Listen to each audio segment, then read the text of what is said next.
María de los Ángeles, recién llegada a San José, Sí. después de un recorrido por Europa que Sí. te hizo hundirte en las raíces artísticas, pero también familiares. Algo Sí. que vas a volcar ahora en el taller que se inicia en el Museo Departamental. Sí, sí. En realidad fue una experiencia enriquecedora desde múltiples aspectos. Y desde el punto de vista artístico familiar, porque las dos cosas estaban muy unidas, y si ustedes recuerdan Los sueños de Dorotea, aquella videoinstalación que yo hice en el centro, en el espacio cultural,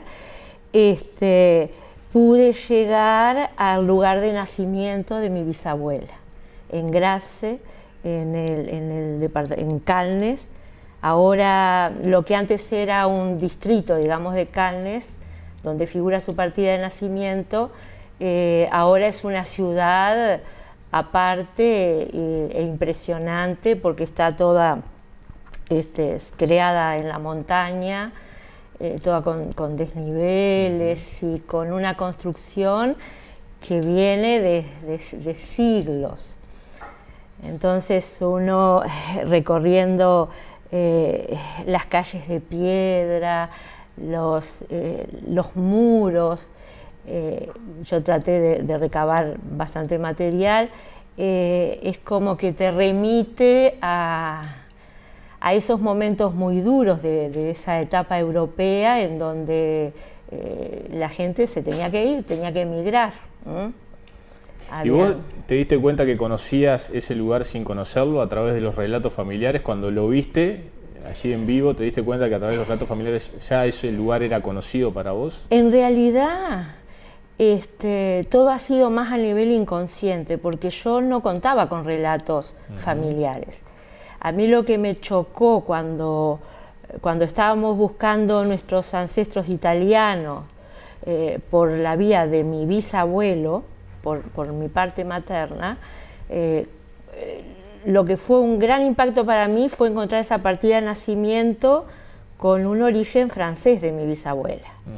Y ahí yo empecé a unir todas mis vivencias desde la adolescencia de mi relación con el francés, a través de las canciones, a través del idioma, a través de un montón de cosas que me acercaban de alguna manera a la cultura con esas raíces. Y me pasó algo muy extraño, que cuando volví me pareció que ya había estado en ese lugar. Un déjà vu. Sí, un déjà vu.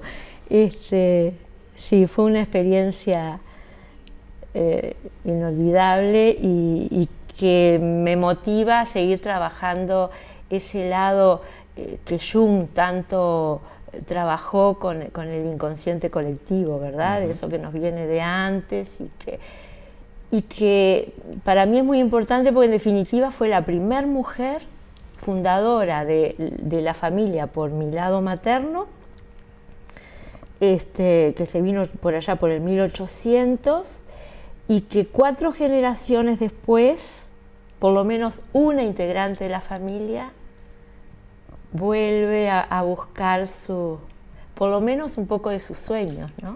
¿Es necesario para el artista, antes de emprender esos viajes imaginarios y creativos, viajar a Europa para encontrarse con esos grandes maestros del arte, Da Vinci, Miguel Ángel, Picasso, como ocurrió con Nantes, por ejemplo, que volvió cambiado, como ocurrió con Mercedes Fuentes, para citar otra generación de artista plástico? Sí. ¿Es necesario justamente ver a los grandes para después que eso repercuta en la creación propia? Mira, yo en mi formación con mi maestro, con Dumas Oroño, crecimos, digamos, mirando a Velázquez, a Goya, a través de su mirada en el Museo del Prado. Cuando después puedo ir yo misma al Museo del Prado, me reencuentro con ese concepto de pintura. Y en realidad lo que pasa con los museos, ya sea europeos o norteamericanos o todos lo que hemos podido mirar, es que nos acercamos al original, a la obra, a la pincelada, a lo que raspó, a lo que frotó. Y entonces no es lo mismo ver una reproducción que ver el gesto, el trazo del pintor. Y bueno, Mercedes me decía, después de que yo insistí en su formación, todo el tema de las manzanas, de Cézanne y todo, me acuerdo que su primer postal, cuando jovencita, porque ella su primer viaje tenía 18 años, me manda una postal y me dice: María, estoy frente a las manzanas de Cézanne. O sea que esa cosa nos va quedando y la vamos transmitiendo, que es lo más lindo, ¿no? Es complicado entrenar la mirada y conseguir captar miradas en tiempos de la era del zapping, donde hay déficit atencional, la gente no se detiene a contemplar algo puntualmente. ¿Es difícil ejercer la docencia en la plástica justamente en estos tiempos? No sé si en estos tiempos de repente surgen otras problemáticas, pero antes de estos tiempos están los anteriores, donde tampoco se educaba en el formar para enseñar a ver. Entonces, el tema de la mirada para mí es fundamental, y los talleres, y lo saben mis alumnos, y lo saben todos los que he formado con anterioridad al museo, que el tema de no está solo en la mano, sino en la mirada, que es la que orienta la mano, y en el mirar pictórico. No en el que mira a fulano, sultano cuando va por la calle, que ve de una manera. El pintor ve otras cosas, ve desde otro lenguaje, como el poeta cuando se inspira con dos personas ven un árbol y el poeta va a hacer un poema y de repente otra persona ve un árbol con troncos y hojas y nada más. Entonces, la mirada artística surge desde otro lugar, y desde un lugar que conjuga esa tradición que tú decís si hay que verla o no hay que verla. Yo creo que el verla ayuda, pero también con algo personal, ¿verdad? Hay que desarrollar algo propio y todos tenemos la capacidad. Yo en mis 39 años de trabajo siempre le decía a mis alumnos: todos podemos mirar de otra manera, todos podemos dibujar. Me decía: ay, ¿cómo vamos a poder dibujar? Si sabemos mirar, enseguida podemos dibujar. Y en ese mirar pictórico, ¿qué interviene? ¿Lo sensitivo, la sensibilidad o el intelecto? ¿O un poco de cada cosa? Todo a la vez. Todo a la vez, porque lo sensitivo, por supuesto que la percepción es fundamental, pero la atención. O sea, hay muchas diferencias entre el ver, el mirar y el leer, el atender y el leer. Entonces, primero miramos, vemos, después atendemos algo que nos llama la atención y después empezamos a concentrarnos en eso que miramos, y ahí empezamos a sacar cosas que es capaz que no las tiene en la superficie, que las tiene en otro lado. Eso es un poco la gran tarea que por lo cual escribió libros y libros Torres, que quería explicar cómo la cuestión no es, aunque tengas una botella y una manzana, no es copiar la botella y la manzana, sino traspasar esos objetos para encontrarte con la pintura y volverlos pintura, porque si no seguimos reproduciendo objetos. Y eso sí lo hace la fotografía, lo hace lo digital, lo hace. Entonces, la mirada pictórica, la mirada artística, que sobre todo en los albores del impresionismo es cuando más se nota, o sea, cuando el arte se va volviendo más abstracto y se ve que no es solamente la reproducción de lo visible. Entonces ahí la mirada entra a captar otros elementos del lenguaje, como es la forma, el color, la composición, la estructura. Es decir, Cézanne murió entre los pastos, ahí tirado mirando la montaña de Saint-Victoire, que una de las cosas emocionantes también de ese viaje es que pasé al lado de la montaña pintada por Cézanne en la zona de Aix-de-Provence. Entonces, eso también fue emocionante porque anduve en esos lugares. Y y mientras pasaba, miraba la montaña y ahí entendí lo que veía, porque las montañas de la zona baja de Francia son diferentes a otras partes, son como prismáticas las rocas.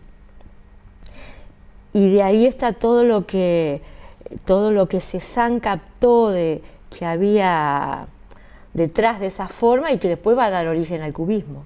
Ajá. Entonces, también eso fue emocionante.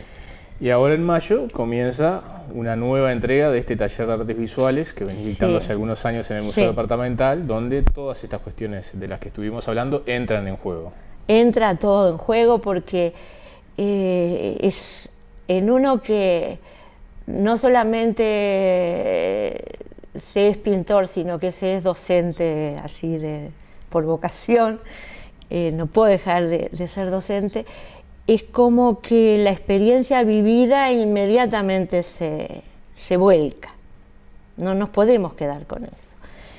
Y entonces es muy importante que se haya conformado un grupo que cumplió todo un proceso sumamente interesante que se mostró en la muestra de fin de año en el museo, en el cual alumnos que también tal vez se hacían las mismas preguntas que tú me hacías, ahora entienden lo que es la abstracción, lo que es mirar de otra manera, lo que es captar el color en su interacción. Se le abrió todo un mundo que, bueno, me escribían ahora que me estaban esperando y por suerte hay alumnos nuevos. Y además rodeados de arte, porque no es en cualquier lugar. Y eso es lo importante. El taller empezó nombrándose Taller en Diálogo, en diálogo con las obras que tiene el museo. No es cualquier lugar, no es un taller privado, no es un taller particular, es el taller del museo.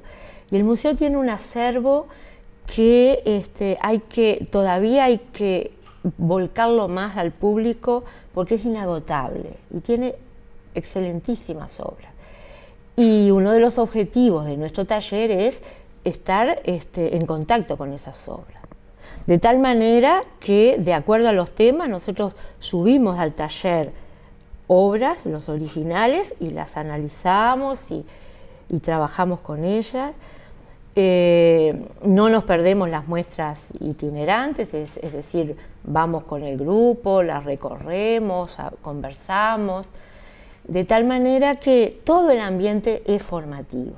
Vamos a hacer una reunión informativa para que los alumnos que se integran nuevos se puedan presentar y nos podamos conocer, para que se establezcan relaciones con los que iban antes, y establecer también los horarios, porque nosotros trabajamos en un horario en la tarde de 3 a 6 y después de 6:30 a 9:30, porque hay mucha gente que trabaja y que tiene que ir de noche.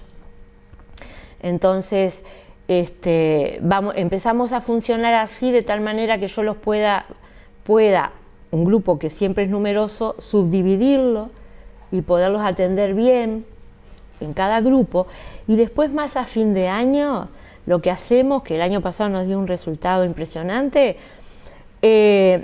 tratamos de crear un espacio en donde los dos grupos confluyeran, o sea que yo empezaba con un grupo, pero en la última hora ya llegaba el otro y trabajaban juntos y se veían lo que estaban haciendo unos y otros, y después seguían trabajando solos al final.